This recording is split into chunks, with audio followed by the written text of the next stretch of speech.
Today, I am going to explain a Korean fantasy film called The Miracle. Spoilers ahead. Watch out and take care. The story surrounds a pair of opposite twins, Soo-mi and Ri-na. Soo-mi is shy and likes to spend time locked up in her room. She is also overweight and has no self-confidence. As a hobby, she sings on live streams under the name Sexy Diva. Over the years, she has accumulated many fans and followers, but no one has ever seen her face. Every time she goes live, the comments assume how pretty she must be, but Soo-mi knows that if she shows her face, her popularity will rapidly decline.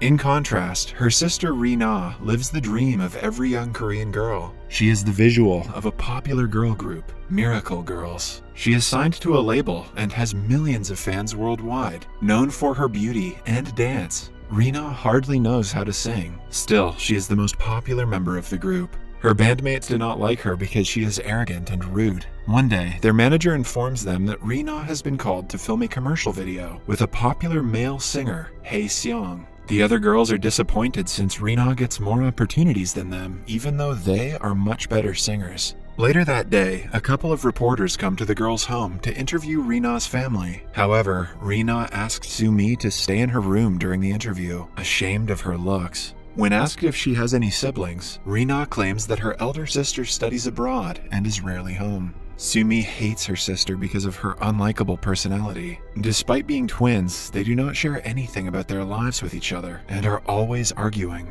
One thing that Soo-mi despises more than her sister is her school. Her classmates bully her so much that she always keeps account of the days left to graduate. Unfortunately for her, the group of bullies also has a popular guy named Gyo-seok, who she is madly in love with. Last year around the same time, Soo-mi had decided to confess her feelings to Gyo-seok and bought him a gift, but the bullies caught her with it and read the love letter out loud. Soo-mi still hasn't gotten over the embarrassment of being rejected in front of everyone, but her feelings for Gyo-seok haven't changed. Somewhere else, Ri-na goes to the set of the commercial and meets a fellow idol, Hae-seong. He is even more arrogant than Ri-na and likes to think of himself as a musician more than an entertainer. Knowing that Ri-na is only famous for her looks, he is extremely rude to her. Ri-na acts as the director asks her to, but to Hae-seong, the concept of the commercial sounds dumb. He refuses to take part in it and leaves his manager to do the damage control. Because of his pickiness, Ri-na is also removed from the commercial.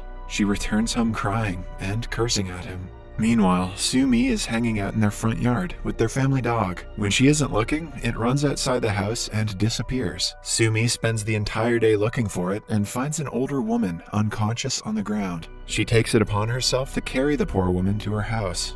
Impressed by her kindness, the woman brings her inside and reveals that she is a tarot reader. On being asked to pick a tarot card, Soo-mi chooses the rarest one of them all. According to the woman, it is supposed to grant her a wish. Although skeptical, Soo-mi thinks of exchanging lives with her sister. But then she changes her mind and asks for the ability to never gain weight. The woman gives her a necklace as a present before seeing her off. While returning home with her dog, Soo-mi suddenly passes out. At the same time, Ri-na, who is in the middle of a dance rehearsal, also falls unconscious. When the sisters wake up, they are by each other's beds in a hospital. Strangely enough, their mother calls them by different names. Confused, they look at each other and are shocked to see that they have somehow exchanged their bodies. They immediately run outside and hit their heads with a rock, trying to switch back, but the stupid idea doesn't work. While brainstorming other plans, Soo-mi's eyes land upon the necklace the tarot reader gave her earlier. She remembers that she had subconsciously asked to exchange lives with her sister and rushes to the lady's house. On reaching the place, they find out that the lady has gone on a vacation and won't return for a month. The news is devastating for both sisters, who will now have to live as the person they hate the most for the next month. To adjust to their new lives, they tell each other the do's and don'ts of their day-to-day life. Soo-mi is asked to be rude to everyone, eat less, and practice the dance that their girl group has been rehearsing. But Ri-na only has to exist and be quiet to be like her sister. The following day, they wear each other's clothes, exchange phones, and get ready for the day. Ri-na goes to school, eating a box of snacks she would have never eaten in her previous body. She is not worried about being switched, and considers it as a free 1-month vacation from her usually busy lifestyle. That is, until a group of bullies stops her. Gyo-seok snatches the box and makes fun of her for liking him. Rina wants to teach them all a lesson, but remembers that Sumi would never do something like that, and keeps quiet. Meanwhile, Sumi goes to the company for a final rehearsal of their comeback show. Being the most popular one in the group, she is given the prettiest clothes and first priority. However, when it is time to perform, she gets nervous and messes up the dance. Hae-seong, who is watching the performance, laughs at her lack of talent. After the rehearsals, they will have to perform live. Nervousness gets the best of Sumi, and she breaks down crying in the bathroom. She holds the necklace and wishes to do her best in the final performance. Lo and behold, when she finally has to perform, she doesn't forget a single step. However, the main vocalist and her rival forget the lyrics in the middle of the live broadcast. To help her, Sumi sings in her place and steals the show. Even Hae-seong is surprised to hear her actually sing well. After the show, she accidentally falls into his arms. Unlike Rina, Sumi is mesmerized by his beauty. He puts her down before going to the stage and performing a song, while Sumi stares at him in endearment. At home, Rina is mad that Sumi sang well, because after going back to her body, people will expect her to do the same. Sumi promises to do her worst the next time, but then Hae-seong texts her, asking her to record a duet with him. Rina remembers him being arrogant the last time, and wants Sumi to do her best and teach him a lesson. At school, Rina discovers Sumi's journal and reads it. She soon finds out what her sister goes through on a daily basis due to the bullies. The next time she bumps into them, she makes sure to insult one of the girls' makeup. When the girl tries to slap her, Rina restricts her hand, surprising everyone. Gyo-seok comes forward to humiliate her for liking him for the 100th time, but Rina, in turn, calls him ugly and walks away. He is left stunned by the sudden personality change, and even finds it attractive. Humans are so weird. At the same time, in the company, Hae-seong texts Sumi to come to the rooftop. He apologizes for being rude to her during the commercial, and discusses what song they should duet. They seem to have similar taste in music, which makes it easier to choose. In the end, Hae-seong pulls her into an embrace, asking her out on a date. In the following scene, the couple is in the studio, mixing and recording the song. While listening to the end result, they end up kissing. At home, the sisters sit down to talk about their day. Since both of them did things the other one wouldn't approve of, they lie to each other. Rina is distressed that they still have 15 days to switch their bodies, but Sumi has started falling in love with Hae-seong and doesn't feel like changing. Before going to sleep, she wishes that the tarot reader never comes back from vacation. Starting the next day, she meets Hae-seong on the rooftop every chance she gets. She enjoys the little time they have together to the fullest. Meanwhile, Rina continues reading Sumi's journal. A flashback shows us that Sumi had gone for several musical show auditions. She was recognized for her talent, but only during blind auditions. Many directors would bluntly call her names and dismiss her talent because of her looks. This makes Rina realize how unfair the world is to the so-called ugly people. Her classmates, who usually bully her, are dancing to her song during recess. When Rina laughs at them, they challenge her to do the same. She surprises everyone by performing better than all of them. Gyo-seok starts looking at her differently after the incident.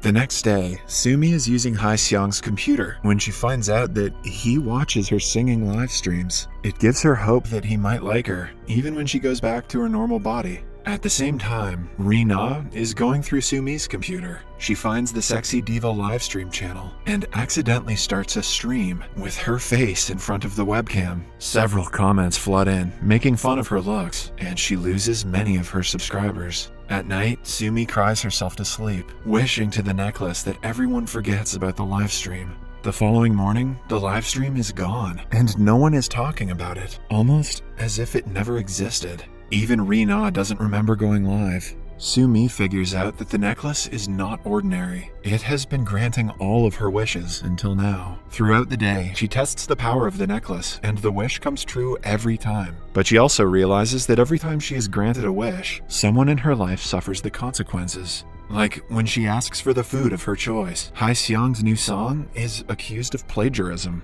How the hell did she connect the dots on that one? Similarly, when he messes up a live performance, she wishes for him to pick it right up. The wish is granted, but a crew member is severely injured as a result. The next day, Gyo-seok locks himself in a studio, saddened by the plagiarism scandal. Sumi goes to meet him, and the two finish recording their duet song together. In the following scene, Rina is excited because the 30 days are finally over. The sisters go to the tarot reader's house but see that she still has not returned. Sumi thinks that it's because she once unknowingly wished for her never to return. She yet again makes a wish, this time for the reader to be back soon.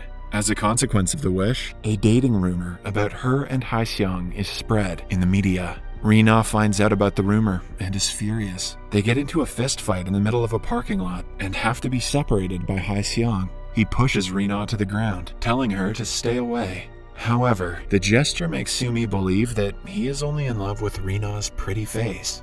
The next day, Sumi visits the tarot reader again and finds out from her daughter that she passed away because of a disease. The girl also reveals that to reverse a wish, one must hold the necklace and genuinely wish for them to switch back to their bodies. If either of the girls does not actually mean it, the wish won't be granted. On finally finding a way to go back, Rina is overjoyed. But the same cannot be said for Sumi. Seeing that her sister is bothered, Rina reveals that Haixiang used to hate her when she was in her own body. This means currently, he is not in love with Rina's face, but with Sumi's personality. Following the conversation, the girls make a wish as the tarot reader has told, but nothing changes. Then, the following day, Sumi and Rina meet in front of the company for work. Rina is about to be hit by a car, but Sumi puts her life in danger and saves her. When they wake up in the hospital, they have switched back to their original bodies. The doctor who is in charge of them looks exactly like the tarot reader. She explains that Sumi is the elder sister and the protector of the younger one. Since she fulfilled her purpose by saving Rina from the accident, they were able to switch back.